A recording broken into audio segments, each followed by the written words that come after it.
தர்பாரண்யேஸ்வரர் கோயில் திருநள்ளாறு நவகிரக கோயில்களில் சனி பகவானுக்குரிய ஸ்தலம் இது பாடல் பெற்ற திருத்தலங்களிலும் ஒன்றாகும். இது காரைக்காலிலிருந்து 5 கிலோமீட்டர் தொலைவிலும் தஞ்சாவூரிலிருந்து 95 கிலோமீட்டர் தொலைவிலும் அமைந்துள்ள ஒரு கிராமமாகும். கருவறையில் மூலவர் தர்பாரண்யேஸ்வரர் சுயம்புவாக தர்பவனத்தில் தோன்றியதால் ஈசன் தர்ப தழும்புகளுடன் லிங்க வடிவில் காட்சி தருகிறார். அம்பிகை பிராணேஸ்வரி கருவறை சன்னதிக்கு இணையான தெற்கு சன்னதியில் சோமஸ்கந்தரின் உருவமும், கருவறையை சுற்றியுள்ள இடங்களில் தட்சிணாமூர்த்தி, துர்க்கை மற்றும் லிங்கோத்பவரின் உருவங்களும் உள்ளன. சனி பகவானின் சன்னதி நுழைவாயில் கோபுரத்துக்கு வடக்கு பகுதியில் அமைந்துள்ளது. சனி பகவான் இந்த ஆலயத்தின் வாசற்படியாக கருதப்படுகிறார். சனி பகவான் ஈசனின் கட்டளைப்படி இங்கு வந்து வணங்கும் பக்தர்கள் அனைவருக்கும் நல்வாழ்வினை அளிக்கும் பணியை மேற்கொண்டுள்ளார். சனி பகவானால் கடுமையாக பாதிக்கப்பட்டிருந்தாலும் இந்த தலத்திற்கு வந்து ஈசனை வணங்கினால் நல்ல பலன்களை பெறுவார்கள் என்பது நம்பிக்கை.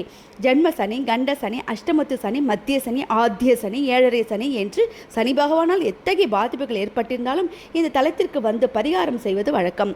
நலதீர்த்தத்தில் நீராடி எல் தீபம் ஏற்றி கருங்குவளை மலர் சாத்தி சனீஸ்வரனை வணங்கினால் தீராத எந்த துயரும் தீரும். திருக்கோயிலில் இருக்கும் ஸ்வர்ண கணபதி, முருக சன்னதி வணங்கி திருநள்ளாரின் நாயகர் தர்பாரண்யேஸ்வரரையும் அடுத்து தியாகேஸ்வரி வணங்க வேண்டும். தொடர்ந்து பிராணேஸ்வரி அம்மனை வணங்கிய பின்னரே இங்கிருக்கும் சனி பகவானை தரிசிக்க வேண்டும் என்பது ஐதீகம். திருநள்ளாறு வரும் பக்தர்கள் நலதீர்த்தம் சென்று வளமாக சுற்றி வணங்கி குளத்தின் நடுவே இருக்கும் நலன், தமயந்தி சிலைகளையும் வணங்க வேண்டும். தமிழகத்தின் சப்தவிட தலங்கள், அதாவது 7 நடன அசைவுகள் கொண்ட கோயில்களில் திருநள்ளாறும் ஒன்று. இக்கோயிலில் சிவபெருமான் வேதங்களையும் சாஸ்திரங்களையும் பிரம்மாவுக்கு உபதேசித்த இடமாகவும் அறியப்படுகிறது. இக்கோயிலில் சித்திரை மாதத்தில் கொண்டாடப்படும் மகா சிவராத்திரி திருவிழா மற்றும் 2.5 ஆண்டுகளுக்கு ஒருமுறை நடைபெறும் சனிப்பெயர்ச்சி திருவிழா சனி பகவானுக்கு மிகவும் முக்கியமான திருவிழாவாகும்.